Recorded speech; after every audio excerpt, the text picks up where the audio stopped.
Hello viewers, কি অবস্থা আপনাদের? আশা করছি সকলেই অনেক ভালো আছেন। তো বরাবরের মতো আমরা আবারও চলে এলাম নতুন একটি ভিডিও নিয়ে। আজকের ভিডিওটি হতে চলেছে ফ্যামিলি ম্যান সিজন 3-র অ্যানাউন্সমেন্ট ভিডিওর উপর রিয়াকশন। আর পুরো রিয়াকশন জুড়ে আমি রয়েছি অনিক এবং সাথে আমি রয়েছি রাশা। চাই আপনাদের অনেক অনেক সাপোর্ট এবং ভালোবাসা।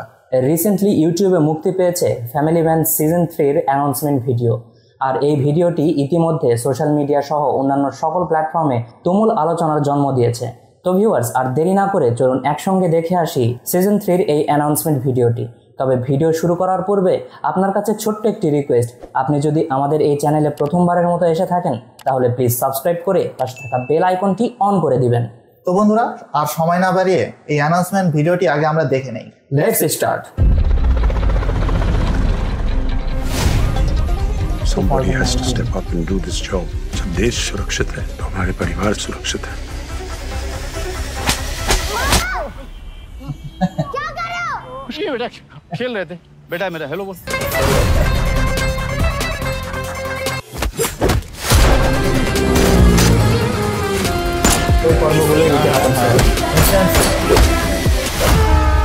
And now तो आप क्या करते हैं सर?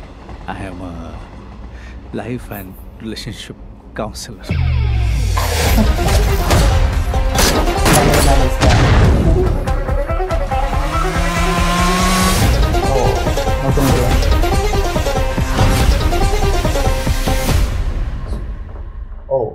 আসলে বন্ধুরা, যেহেতু এই সিজনটি 4 বছর পরে এসেছে, অর্থাৎ আমরা 2019 সালে একটি পর্ব দেখেছি এবং 2021 সালে একটি পর্ব দেখেছি। তো 4 বছর পরে, একটা দীর্ঘ অপেক্ষার পরে এই পার্ট 3টা তারা আনতে চলেছে। তো আমরা জানি যে সিজন 2 এর শেষে একটা ক্লাইম্যাক্স বাকি ছিল, এখন ওটা দেখার জন্য আমরা সবাই অধীর আগ্রহে অপেক্ষা করছি। পাশাপাশি আমরা দেখলাম জয়দেবকে নতুন ভিলেন হিসেবে এখানে যোগ করা হয়েছে।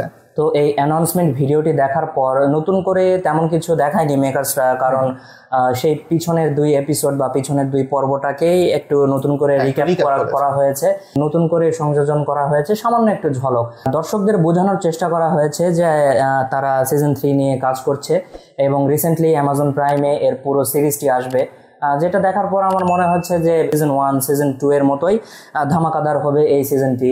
তো এখানে যে বিষয়টি না বললেই নয়, as a Manas Bajpai family man এই সিরিজটির মাধ্যমে দর্শকদের মনে একটা নতুন একটা জায়গা করে নিয়েছে। আর আমরা গতানুগতিকভাবে জানি যে মানস বাজপাই কি ধরনের অভিনয় করে, তার একটা ন্যাচারাল একটা অভিনয়ের একটা দক্ষতা আছে, যেটা দেখার পর দর্শকের মনে একটা নতুন করে জায়গা করে নিয়েছে মানস বাজপাই।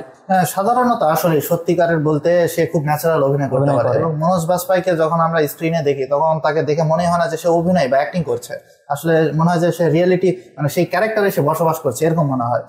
এবং তার সাথে আরেকজন যেহেতু যুক্ত হয়েছে, আমরা জানি জয়দেব পেহলাত রিসেন্টলি তার পাতাল লোক সিরিজটাও আমরা দেখেছি। এই লোকটা আসলে যখন ক্যারেক্টারের ভিতরে যখন ঢুকে মনে হয় যে ক্যারেক্টারটা ফুটে ওঠে। আসলে এই জন্য দুইজনের যে কম্বিনেশন এই সিজন 3 কিরকম হবে, খুব ভালোই হবে। মনোজ বাজপাইয়ের যে ক্যারেক্টারটি এখানে আমরা দেখে এসেছি, যে শ্রীকান্ত তিওয়ারি, সে আসলে এক সাইডে ফ্যামিলি ম্যান, অর্থাৎ তার বউ রয়েছে, তার বাচ্চা রয়েছে, তাদের সাথে একটা বন্ডিং রয়েছে এবং একই পাশাপাশি সে অন্য পাশে হচ্ছে একজন অ্যাকশন ধর্মী একটা চরিত্রে অভিনয় করছে। তা আসলে যারা ফ্যামিলি অডিয়েন্স তারাও এই গল্পটাকে পছন্দ করেছে এবং যারা অ্যাকশন থ্রিলার পছন্দ করে এবং ক্রাইম মুভি পছন্দ করে তাদের কাছে এটা ভালো লাগবে। তো ভিউয়ার্স, এই সিজনটি আপনাদের সঙ্গে আমরাও অধীর আগ্রহে দেখার জন্য অপেক্ষায় রয়েছি। তো এই ছিল আজকে আমাদের এই রিয়াকশনটি সিজন 3-এর অ্যানাউন্সমেন্ট ভিডিওর উপরে। যদি আমাদের ভিডিওটি আপনার ভালো লেগে থাকে তাহলে অবশ্যই লাইক করে শেয়ার করতে ভুলবেন না আপনার পছন্দের লোকদের কাছে। আর আপনাদের কাছে দ্য ফ্যামিলি ম্যানের গত 2টি পার্ট কেমন লেগেছে এবং এই পার্টটি নিয়ে জল্পনা কল্পনা কেমন চলছে এ সম্পর্কে যদি আপনাদের কিছু বলার থাকে অবশ্যই নিচে কমেন্ট করে জানিয়ে দিন। তো বন্ধুরা, আজকের রিয়াকশনটি এ পর্যন্তই। আগামী কোনো ভিডিও দেখার আমন্ত্রণ জানিয়ে আজকে আমরা এখানেই বিদায় নিচ্ছি। সকলেই সুস্থ এবং সুন্দর থাকবেন। ধন্যবাদ।